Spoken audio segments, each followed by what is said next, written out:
안녕하세요. 며칠 전에 저희 아내가 발목을 다쳐서 여기에 응급실에 다녀왔는데요. 뭐 아시는 분은 알겠지만 싱가포르의 의료비가 그렇게 싼 건 아니에요. 그래서 보통 싱가포르 하면은 의료 시스템이나 수준이 괜찮고 잘 돼 있다고 생각을 하시는데, 많은 분들이 이제 그 비용과 관련해서는 간과를 하고 계시던지 아니면 잘 모르시는 경우가 많더라고요. 그래서 오늘은 이렇게 싱가포르에 산다고 했을 때 많은 분들이 간과하고 있거나 착각하고 있는 것 중에 하나인 중국어에 대한 이야기를 해볼 건데요. 아내가 아이를 이제 학교 끝나고 스쿨버스에서 내리는 걸 픽업하려고 나갔다가 발목을 이렇게 접질렀어요.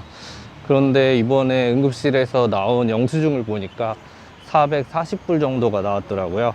응급실에 가서 엑스레이 찍고 약을 받아오기만 한 건데 꽤 많은 비용이 나왔잖아요.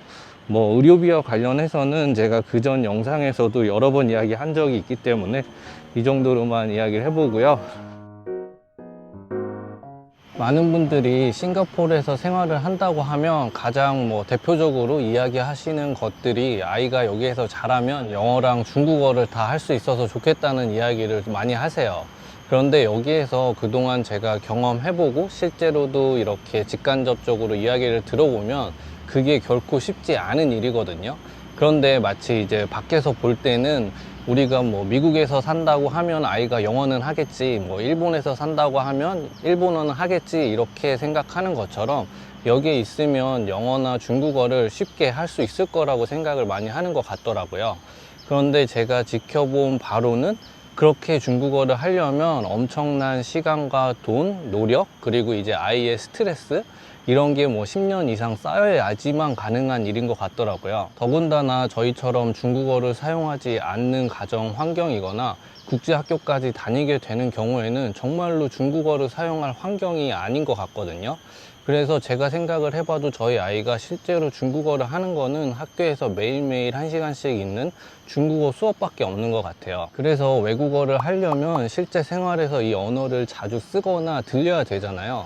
그런데 저희 같은 환경에서는 그런 게 사실상 불가능한 것 같더라고요.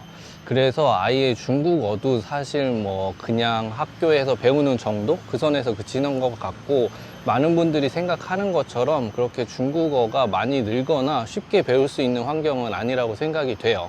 물론 이제 저희랑 다른 환경, 그리고 이제 뭐 로컬 학교를 다녀서 중국어를 하는 친구들이 많다거나 아니면 뭐 언어적으로 워낙 탁월한 재능을 가진 경우, 뭐 이런 경우에는 또 다른 이야기가 될 수도 있을 것 같고요. 저희 회사 1층에 그 세븐일레븐이 있는데 거기에 일하는 인도계 아저씨가 계세요. 그런데 그분은 중국어를 너무 잘해서 저희 회사 중국계 친구들도 자기보다 중국어를 잘한다고 이렇게 얘기할 정도고, 아이가 다녔던 유치원에도 그 말레이계 선생님이 계셨는데 그분 같은 경우는 엄마가 중국인이었다고 해요. 그래서 중국어를 말레이계 뿐인데 되게 잘하셨거든요. 그런 식으로 가족 중에 누군가가 중국인이거나 중국계 또는 이제 중국어가 정말 유창해서 아이랑 중국어로 대화를 꾸준히 하는 경우가 아니고서는 저희같이 국제학교만 다니고 중국어를 모르는 그런 가족 환경이라고 하면 아이가 중국어를 하는 거는 결코 쉽지 않은 일이다, 저는 그렇게 경험을 하고 있고요. 물론 많은 분들이 이야기하는 것처럼 이왕이면 아이가 어려서부터 중국어를 할 수 있고 아이들은 뭐든지 뭐 쉽게 이렇게 습득을 한다고 하니까 그냥 시키면 된다고 말씀하시는 경우도 많아요. 그런데 저나 이제 제 아내 같은 경우는 중국어에 대한 욕심이 크게는 없거든요. 이 중국어와 관련해서도 제가 예전 영상에서 몇 번 얘기는 했지만 종종 이제 중국어 교육에 대해서 어떻게 생각하냐고 이렇게 댓글로 물어보시는 분들이 계세요. 그런데 뭐 그때나 지금이나 저는 중국어 교육에 있어서는 크게 욕심이 없고, 그렇게 이제 시간과 돈과 노력을 들이고 아이가 스트레스를 받아 할 바에는 지금 이제 영어랑 한국어에 집중을 하자, 이런 생각이에요. 제가 이렇게 생각을 하는 큰 이유는 한 3가지 정도로 정리가 되더라고요. 첫 번째는 제 아이가 그 영어랑 한국어를 하는 것만으로도 너무나 이제 힘든 과정이고, 이 두 언어를 제대로 하는 것도 정말 어렵더라고요. 뭐 제 아이는 뭐 어려서부터 여기서 자라고 있기 때문에 영어가 가장 편한 언어로 사용하고 있고, 그 다음에 이제 한국어를 쓰고 있는데요. 아이가 그 친구들을 집으로 초대해 가지고 영어가 네이티브 스피커인 애들, 그 아이들하고 이렇게 놀 때 보면 제가 뭐 영어를 잘하는 건 아니지만 옆에서 이렇게 듣기로는 어휘력이나 표현에 있어서 확실히 떨어지는 게 보이더라고요. 그런데 어제는 이제 학교 선생님하고 저희가 화상으로 면담을 했어요. 예전 같으면 이제 학교에 가서 선생님하고 부모님하고 이렇게 1대1로 면담을 하는 시간이 있는데, 요즘에는 이제 그것도 화상으로 하고 있는데요.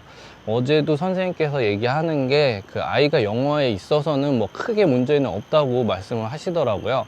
그런데 이제 확실히 그 영어를 주로 쓰는 친구들에 비하면 시제와 관련된 부분에 있어서는 정확하게 표현을 하지 못하거나 그냥 뒤섞어서 쓴다는 이렇게 이야기를 하시면서, 시제와 관련해서 조금 더 정확한 표현을 할 수 있는 게 앞으로 더 필요할 것 같다고 이렇게 말씀을 하시더라고요. 그래서 이런 걸 보면 사실 뭐 그냥 봤을 때는 저희 아이가 영어를 곧잘 하고 한국어보다 영어를 뭐 너무 많이 써가지고 걱정될 정도로 보이기도 하는데, 실상 그 영어 실력으로 따지고 들어가서 보면 아예 영어 실력이 뭐 그렇게 좋은 편은 또 아닌 것 같다, 이런 생각도 들어서 영어랑 한국어 두 개 다 전부 다 제대로 하는 것조차도 되게 힘들다는 생각이 들더라고요.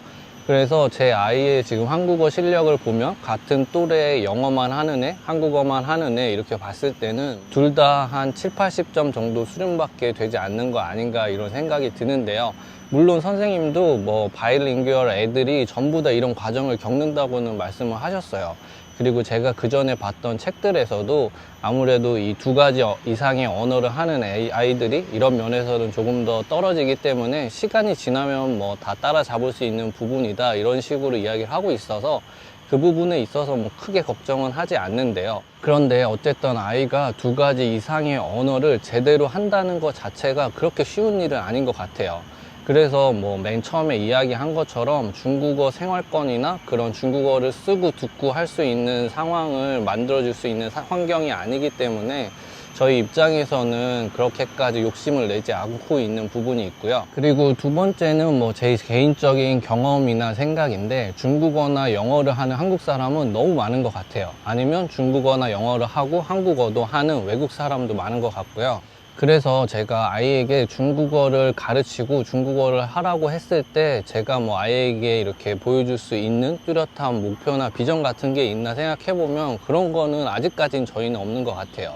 그래서 그냥 남들이 다 하니까 뒤처지지 않으려고 그냥 안심을 하는 그런 마음으로 중국어를 시키는 거지, 저희가 아이에게 중국어를 꼭 하라고 이렇게 이야기할 만한 뚜렷한 목적이나 목표 의식이 없더라고요. 그래서 뭐 영어나 한국어가 완벽하게 되고 어른이 돼서 10대 이후에 제3의 외국어를 배워도 저는 충분하다는 생각을 가지고 있어요. 제가 이런 생각을 또 하게 된 이유는, 예전에 제가 스페인에서 있을 때 제가 만났던 분들이 가우디 때문에 건축을 하러 스페인에 오고, 그 다음에 세비야의 그런 이제 플라멩고 같은 음악이나 이런 것 때문에 기타를 하러 오신 한국 분들이 있었어요.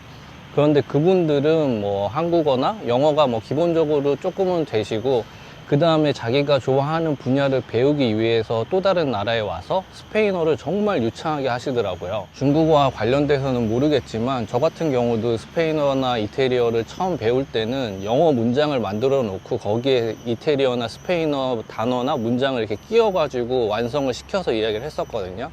그래서 뭐 영어만 제대로 돼도 웬만한 언어는 자기가 다른 걸 배울 때 충분히 이제 기본 바탕이 될 수 있다, 이런 생각을 가지고 있어서 저나 저희 아내가 가지고 있는 생각은 뭐 벌써 중국어를 포기하겠다 이런 건 아니지만 학교에서 하는 정도의 중국어만 꾸준히 했으면 좋겠다, 이런 생각을 가지고 있고요. 조금 더 아이에게 다양한 걸 접하게 한 다음에 뭐 저희도 꾸준하게 외국어에 대한 중요성은 강조를 할 것 같아요. 그래서 아이가 또 다른 언어를 이제 배운다고 하면 그때는 뭐 지원을 해주거나 더 이렇게 가르쳐 보자, 이런 생각을 가지고 있어서 그게 중국어일 수도 있고 뭐 개인적으로는 중국어가 아닌 다른 언어를 했으면 하는 바람이 있거든요.